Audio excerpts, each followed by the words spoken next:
This is WRUU-LP, Savannah, Georgia, 107.5 FM, WRUU.org. We are Savannah Soundings, community radio with global soul.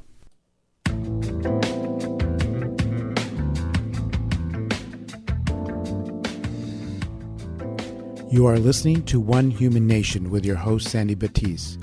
This program will be talking about race and race relations in your community and nationally. Our goal is to be open, honest, and productive.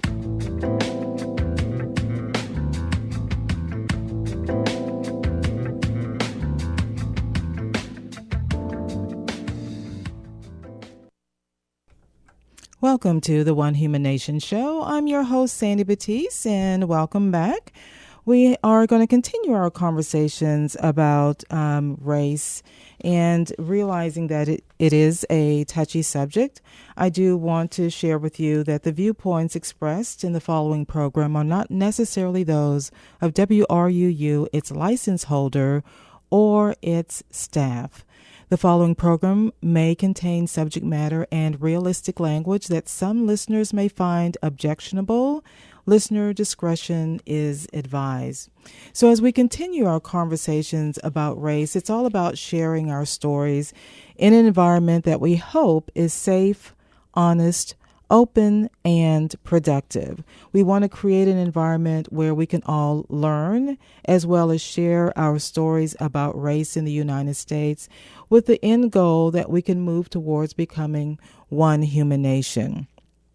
And as we go through in getting prepared for today's guest that will be calling in about 15 minutes or so, I do want to share with you some of the activities that I participated in this week in Savannah. And I don't know whether it's just because I'm involved now with the radio show or kind of where I am with my walking, looking at things that I participate in, but I use opportunities of when I'm at different events to try to look through things through that cultural lens of the cultural iceberg.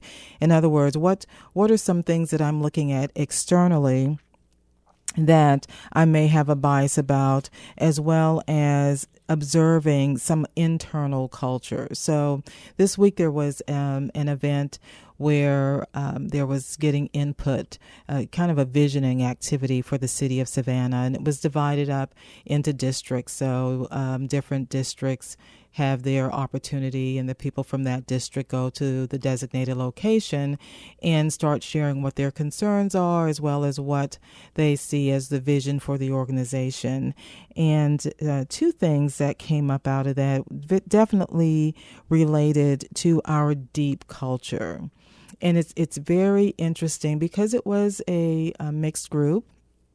It was, could have probably been more diverse, but it was a mixed group based on the demographics of Savannah, which the last I checked, it's looking like 51% African American and like 46% Anglo or white. And so there was a mix of that. And there may have been some other ethnicities there, but that's primarily the mix that I observed.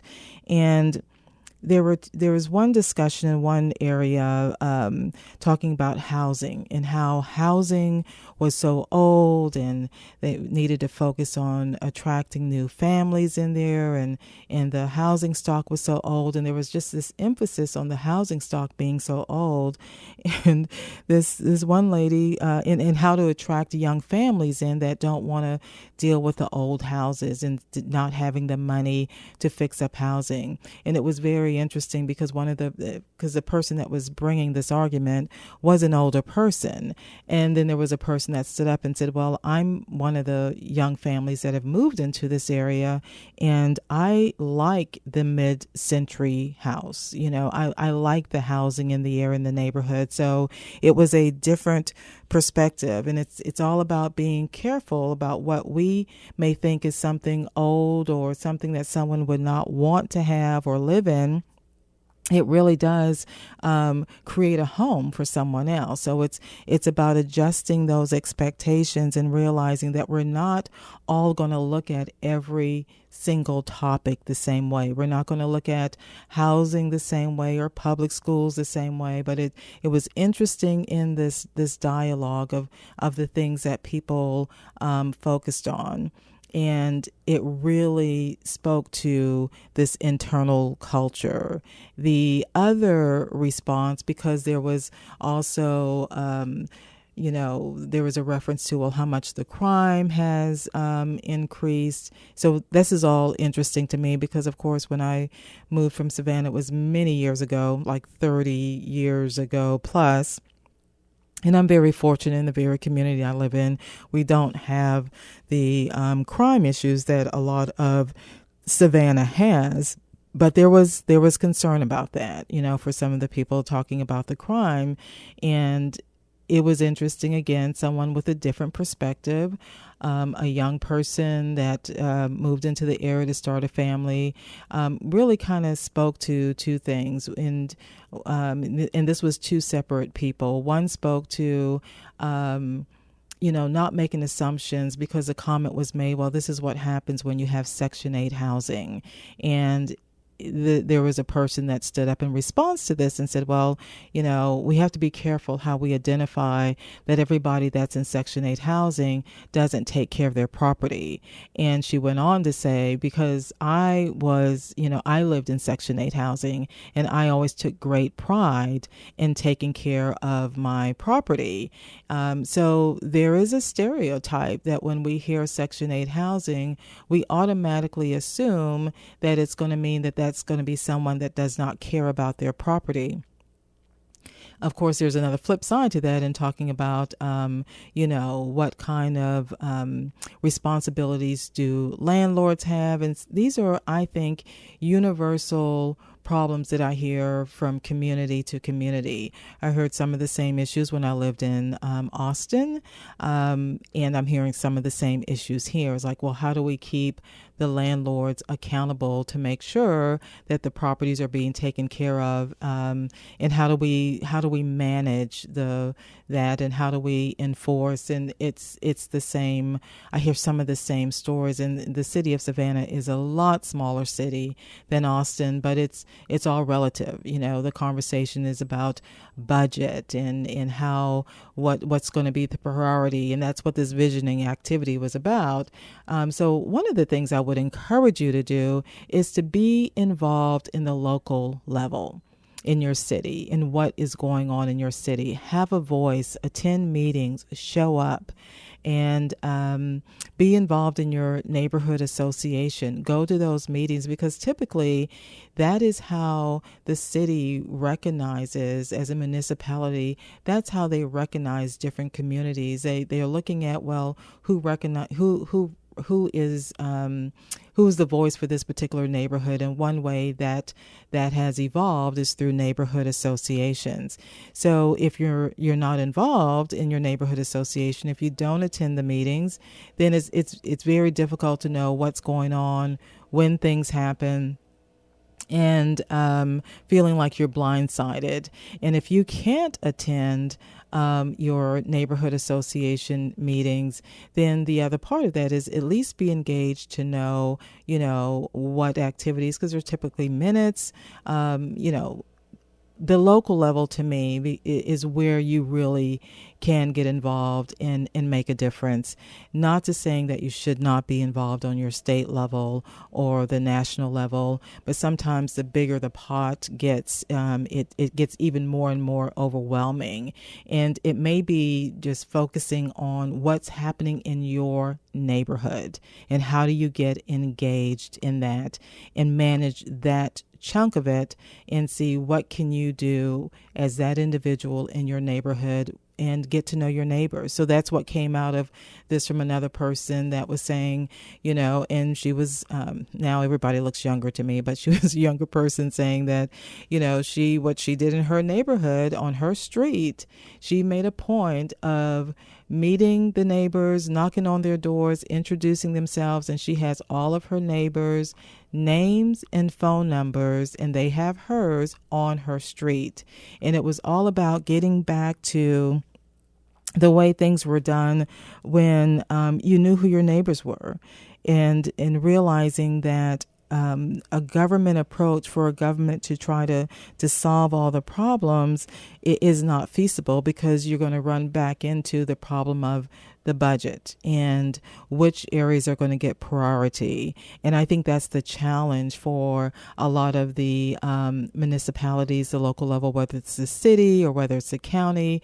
It's how do they allocate the dollars. So I'm very still so very interested in seeing how this journey continues in Savannah, and just observing and being involved in the community, and start taking in an active role in what's important based on what I can influence, based on talking to neighbors, and what things need to happen within the community that I live in.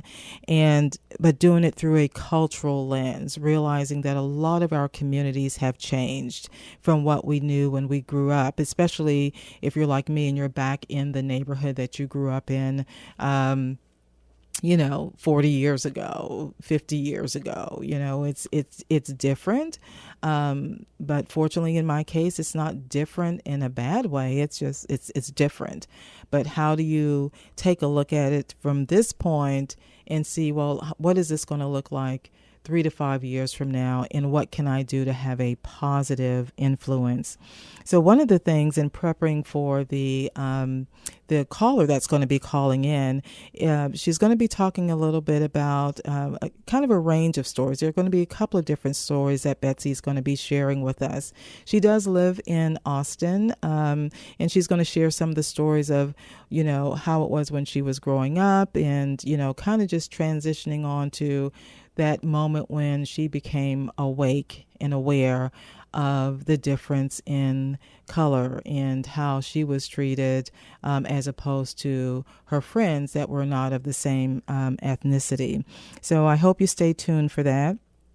And keep in mind that as you listen to these stories that people are sharing, you can also share your story. And you can do that by emailing me at mystory@onehumannation.info.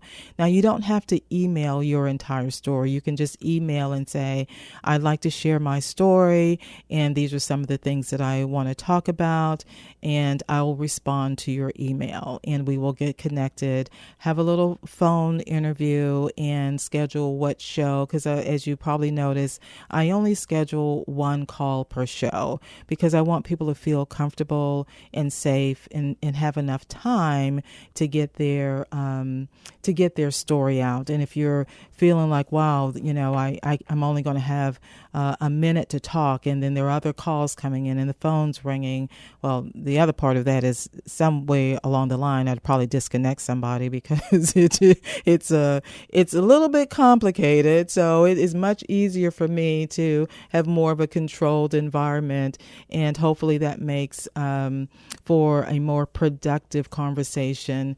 But I encourage you, if you have the ability, and of course if you're driving and doing other things, you may not have the ability to make some notes, and there's some things that may trigger something that is very emotional to you. So I do encourage you to try to keep an open response to something that you hear that may be very emotional for you. Try to stay engaged.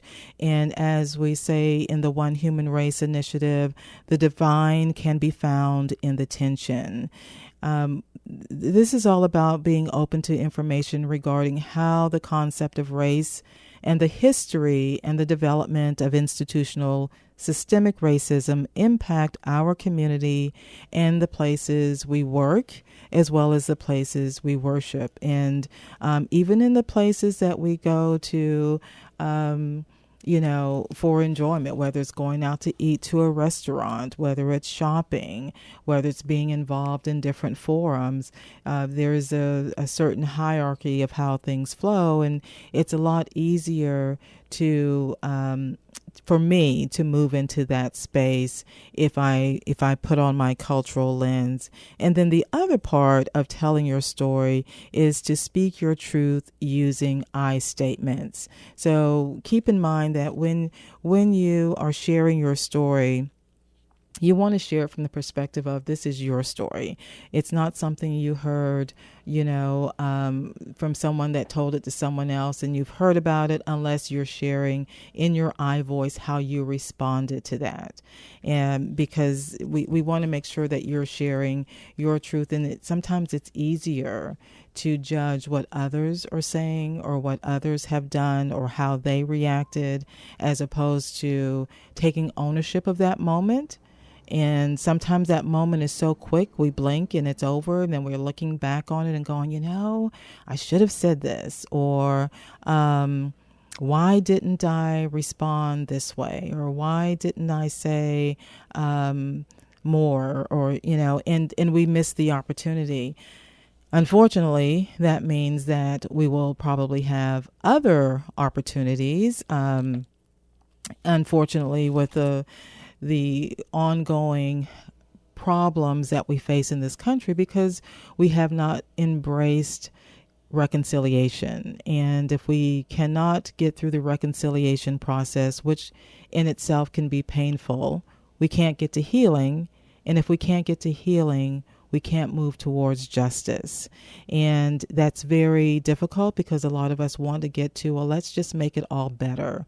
What program do we need to put in place to fix it? And not to say we don't need social justice programs, because we do, but it's going to take even more than that. It's going to be, everyone being involved and willing to have the conversation and looking at themselves from an internal perspective. Well, I hear our caller calling in, so we're going to take a break and we'll be back with more of One Human Nation.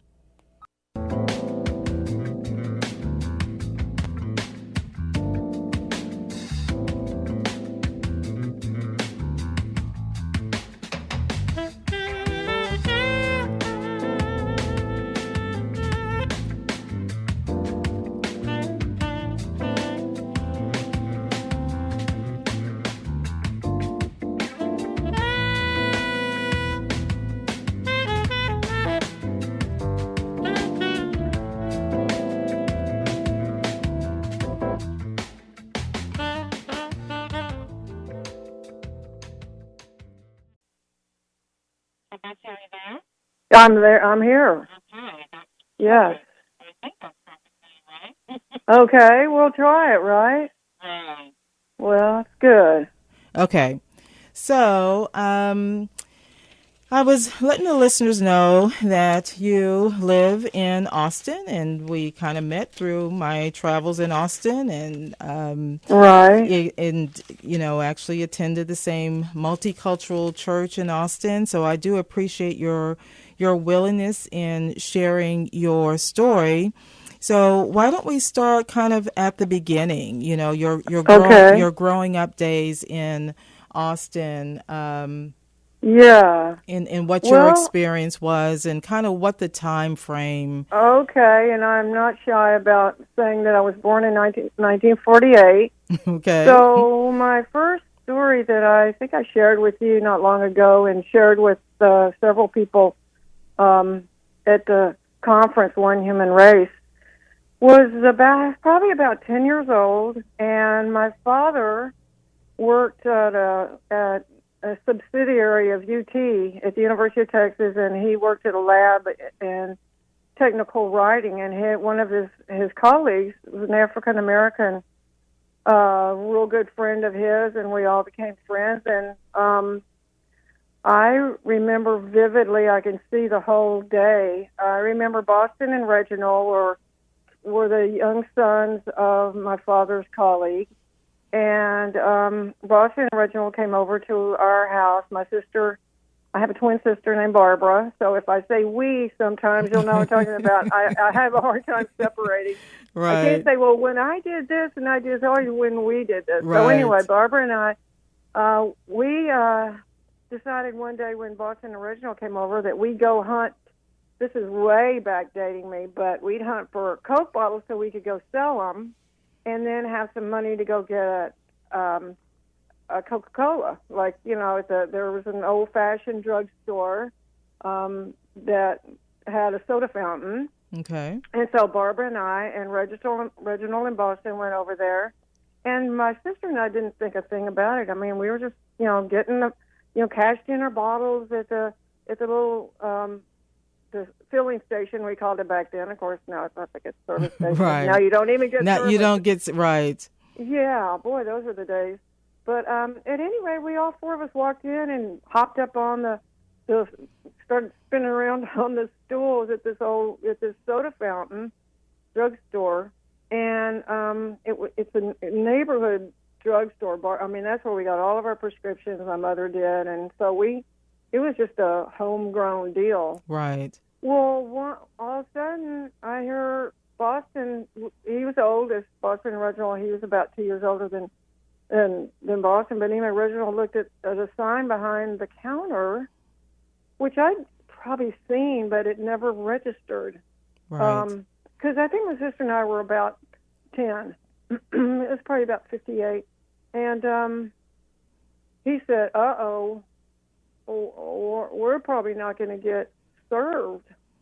And Barbara and I were just like, what are you talking about? And we, and Boston and Reginald pointed, they both simultaneously, I could see him in my mind's eye right now, pointed to a sign that was posted behind the counter on the wall, and it said, and I'm already choking up. It just, right. Every time I think about it, it just makes me sick. But anyway, it said, we reserve the right to refuse service to anyone.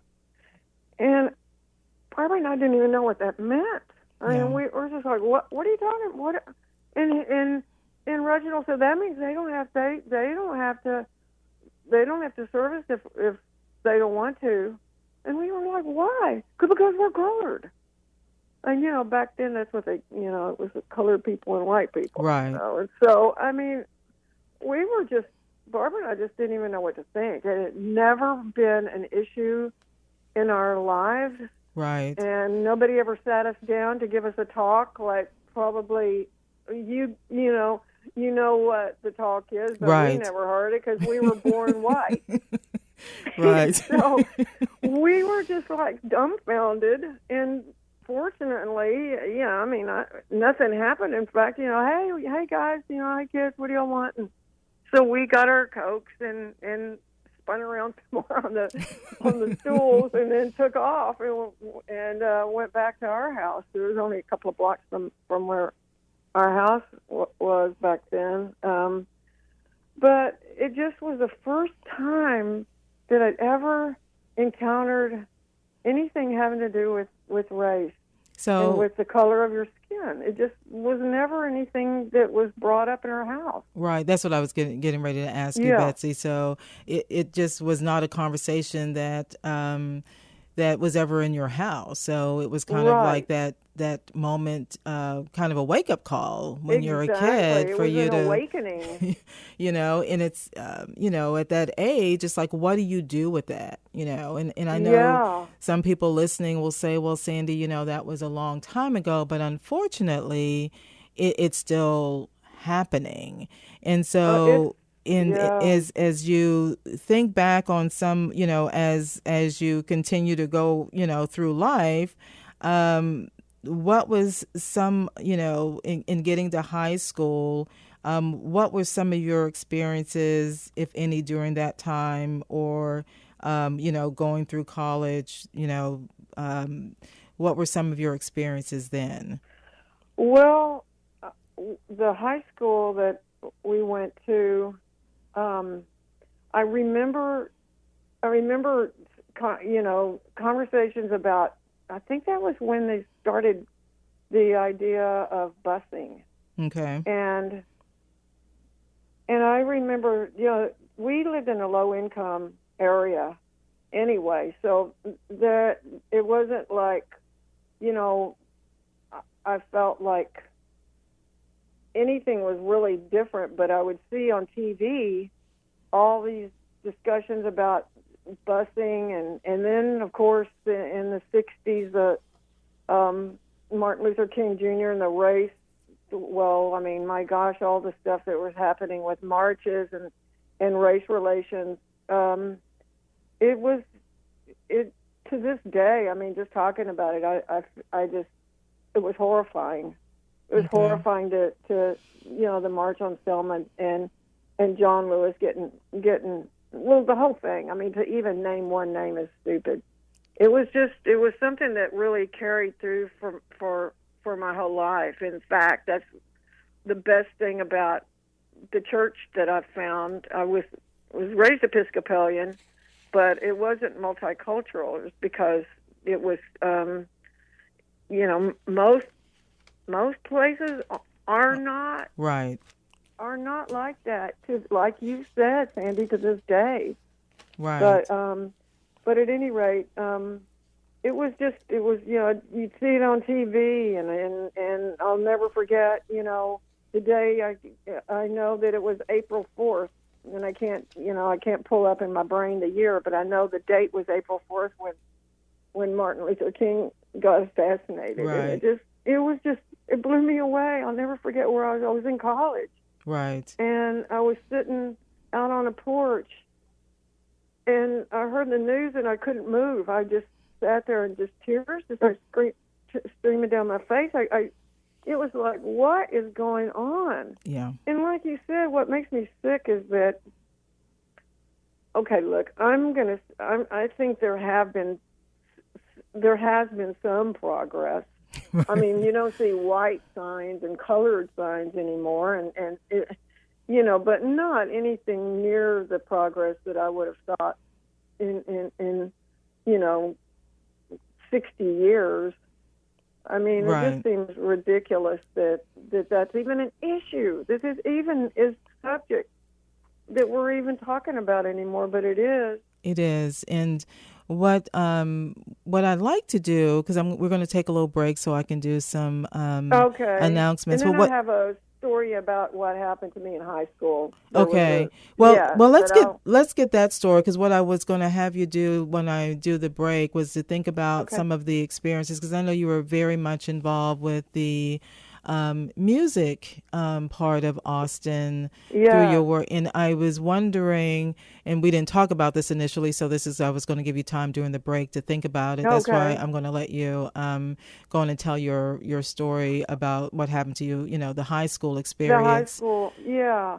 The other big thing as far as is that happened to me that I'll never forget, that wasn't on the news, that I'll never forget, like Martin Luther King's assassination. But at any rate, in high school one day, my sister and I had moved from my mother's house to my father's house, and he had gotten remarried, and so there wasn't even a discussion about why my stepmother brought this book home one day.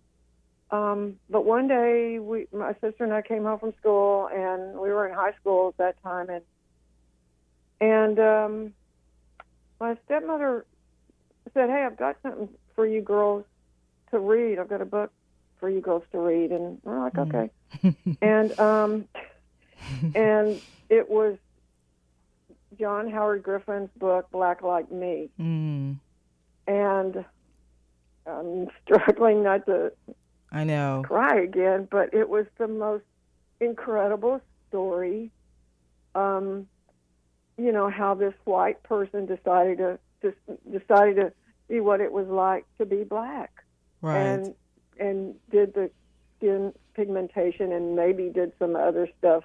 I don't know what kind of stuff he did externally and internally to color his skin, but the point was he shared the experiences of what it was like to be black, and it was absolutely devastating, and I'll never forget that. And I mean, I don't know if the book I think maybe the book had just been published, and it was on the news a lot, and my stepmother had seen it, and she decided, that would be, it was just something we had to read. And I I've never forgotten that, and I wish that every single school would have that as a book required reading. From the time kids can read and understand. Right. I really do. I'm not just saying. I really think that something like that would open up people's eyes. They're like, what is the problem? Right. It's not. Exactly. And it's about behavior. It's not about skin color. Exactly. It's how you treat other people. And it's interesting because one of the questions that we asked during the One Human Race series is, would you change the color of your skin? Yes, I vividly remember that. And how would that have changed your, experiences growing up? And it was, it was very interesting that most people would said, no, I wouldn't change. I think there were a couple of white people said, yeah, I would, just to get that experience, but not permanently. That it would want to be. Well, I think that if you're honest, you would understand that, and in my opinion, admit that. I'm admitting right now I was born privileged because I have white skin. Right. For no other reason.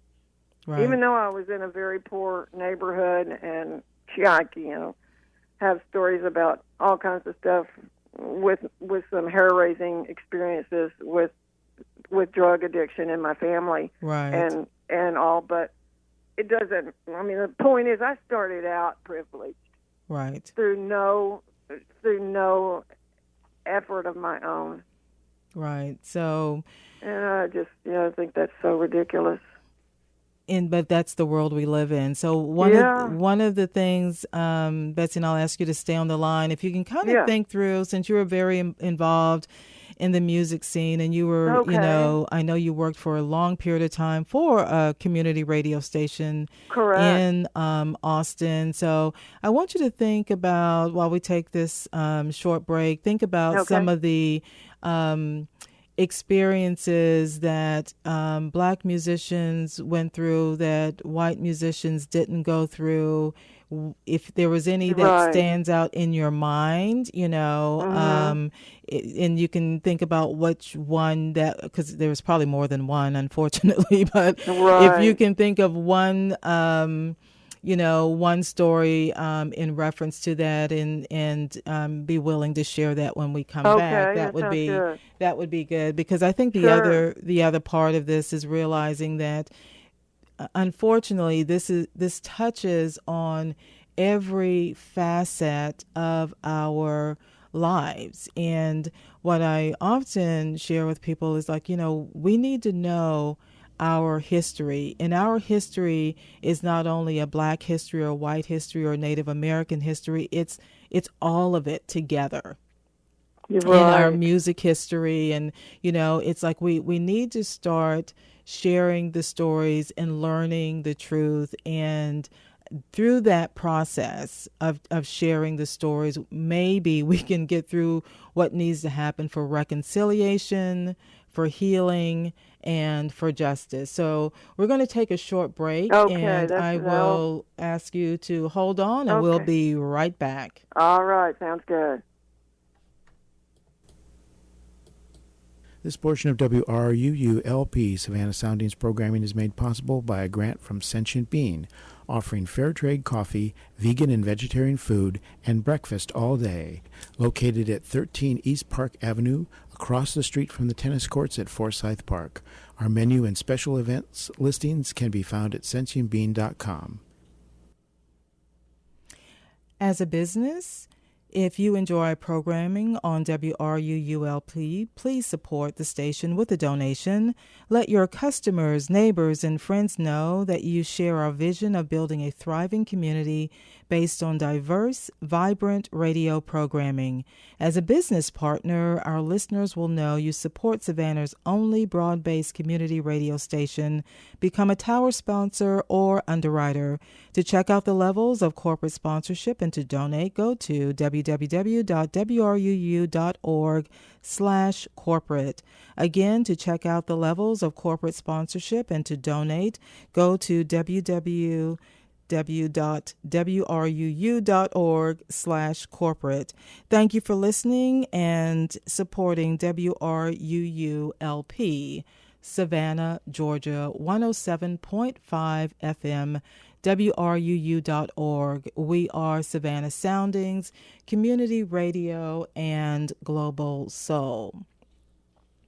So we've been talking about, with Betsy, some of the experiences with race and the impact of growing up with it. And because I know she's in the music industry, I do want her to share some of the, at least one of the stories, and we probably have time for a couple of stories on what she saw in that part of our lives, because music is a part of a lot of our lives. Whatever type of music you listen to, it's definitely a part of our lives. So,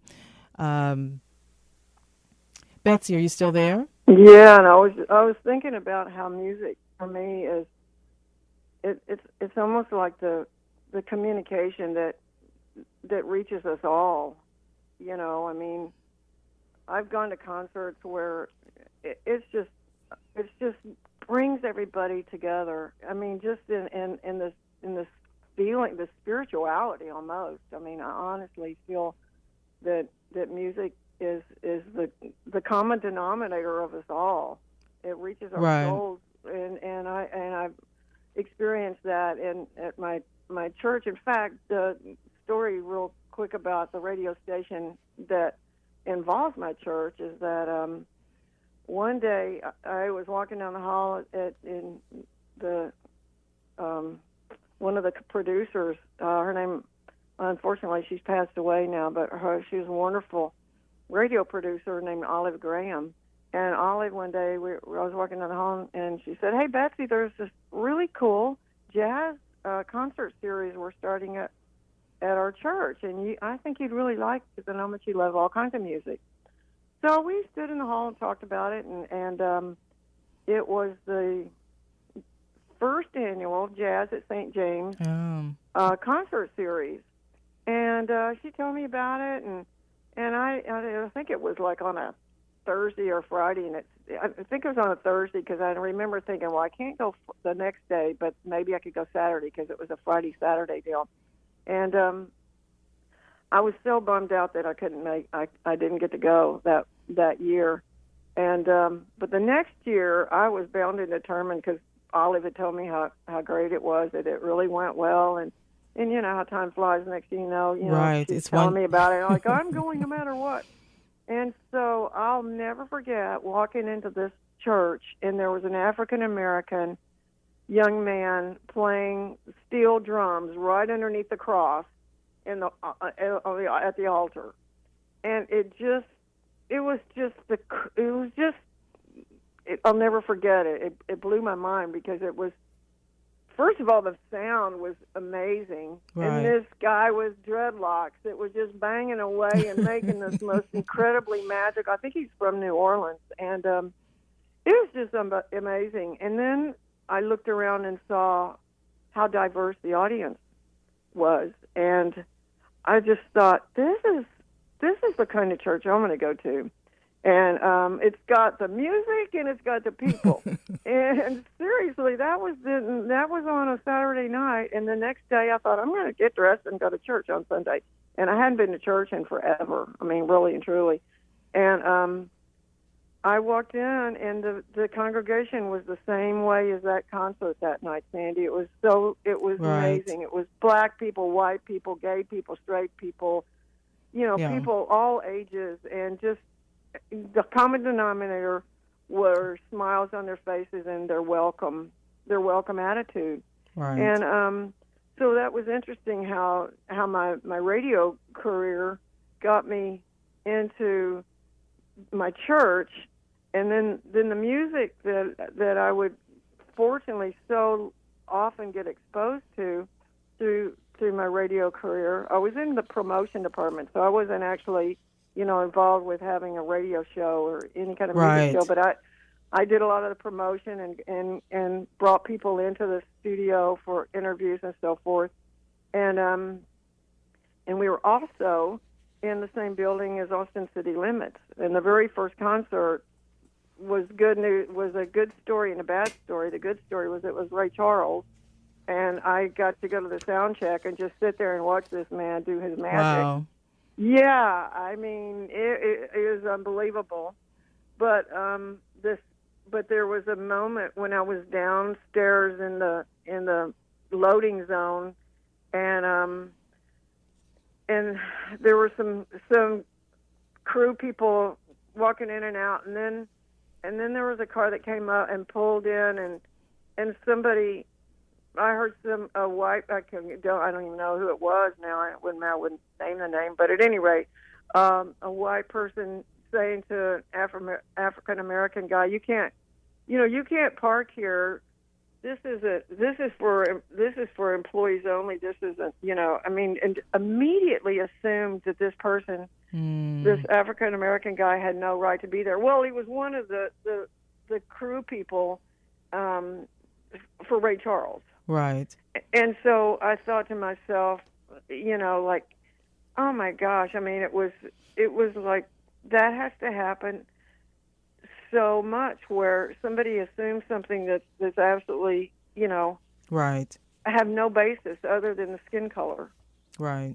And I mean, there were several times throughout, well, I was there for 25 years. So, I mean, it wasn't something that happened very frequently, thank goodness, because we were, everybody seemed to be kind of,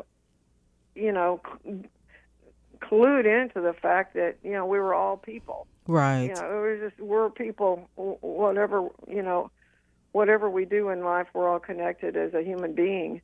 But, there was times when I would hear stories that just made me tear up and just like this, that couldn't have happened. Oh yeah. They weren't allowed to stay in a hotel room even though they were playing at a venue right down the street. They couldn't stay at the hotel. This was, I forgot what city that one of the musicians was talking about, but I'm sure it probably happened in Austin. Yeah. Where they came to play, but they couldn't stay in a hotel here. Right. So it's, and that's a thing that I think we need to recognize as in becoming one human nation, is that these are not stories limited to only one part of our country.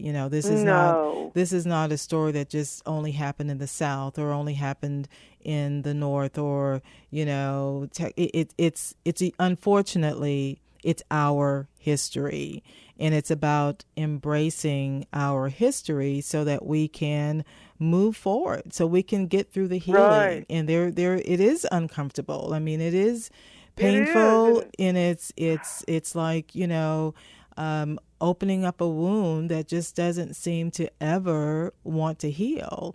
And I do have hope, because people like you and other people that, are awake and willing to share their stories, I think is what makes a difference. Because, hopefully somebody, can hear that and go, you know what, for my individual journey, I need to do different. I need to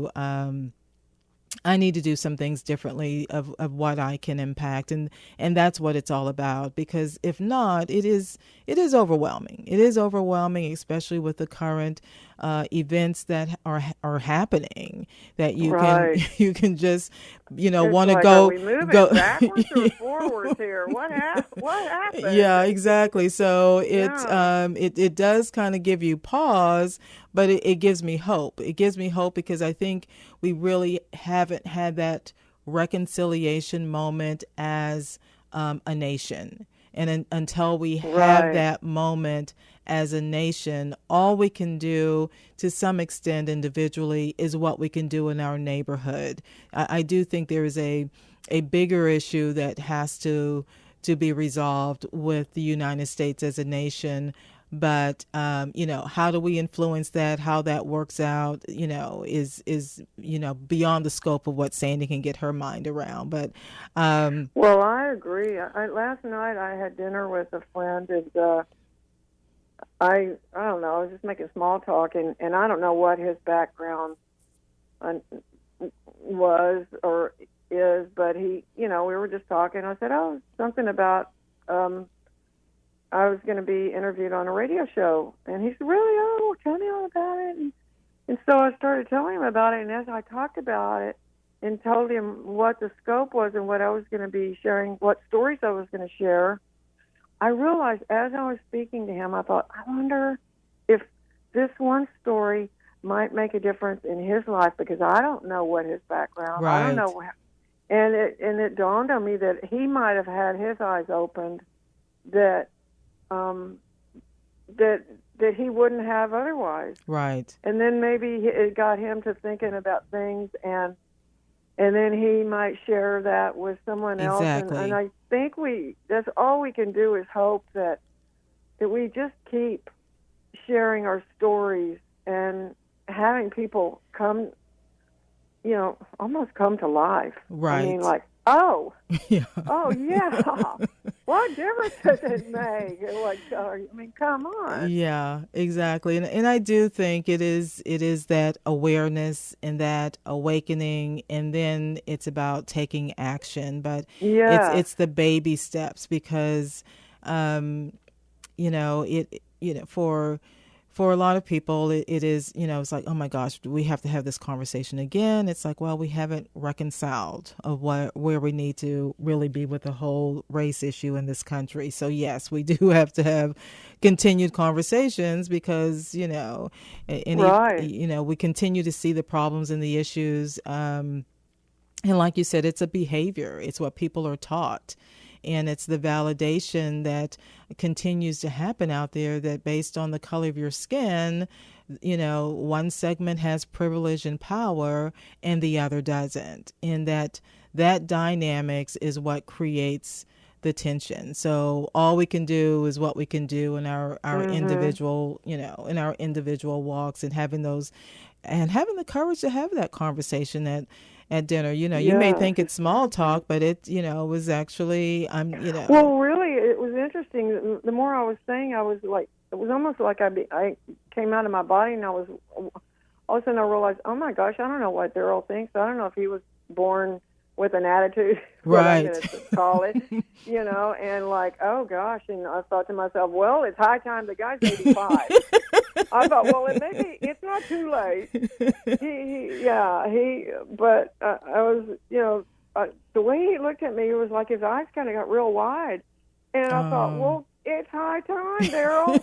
Snap out of it, dude. Get with it. So I don't know. I wonder, I drove off and I saw him driving off to the sunset. I thought, well, I hope he doesn't have a wreck going home. But, what I love about One Human Race and that initiative is that small world, it turns out that one of the coordinators mentioned, I said something about going to see an art show, and he said, I can't do it because I'm going to be over at a church doing One Human Race over the weekend. I said, oh, really? Which church? And he told me the church.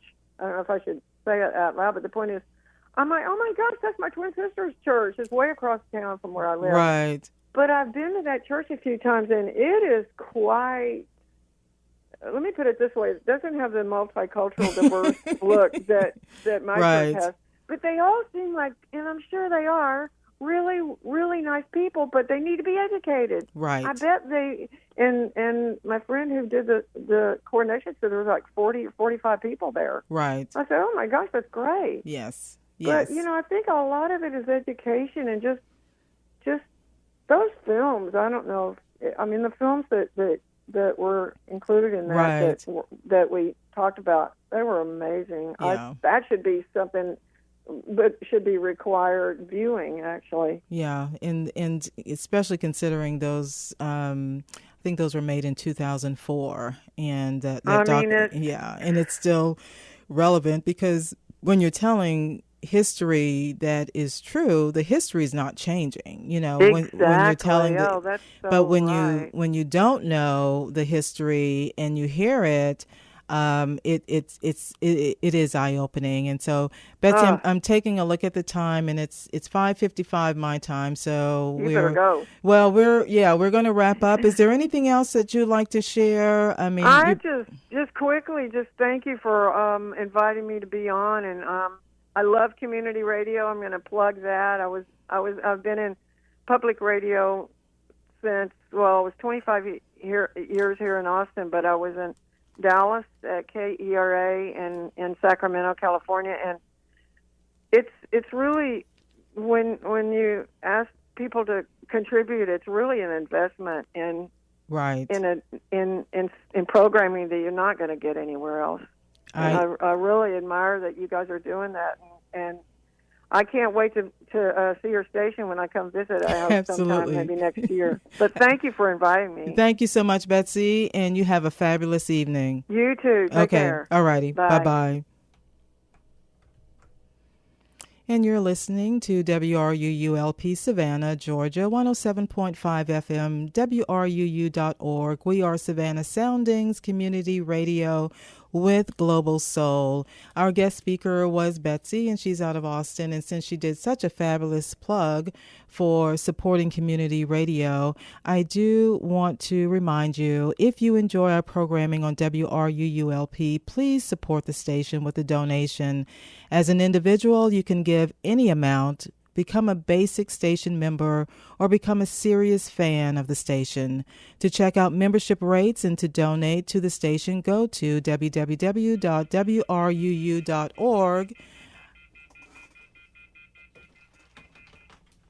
Sorry about that. So you go to www.wruu.org/individual and select to donate monthly or subscribe to an annual membership.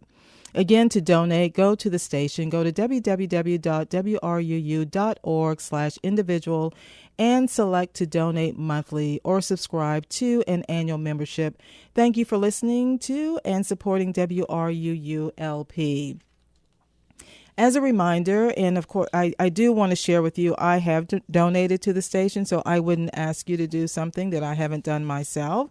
And as Betsy mentioned, our guest speaker, supporting community radio is critical for us to hear something that's not from any particular agenda, but other than having the dialogues, listening to something different that you would not hear in a commercial environment.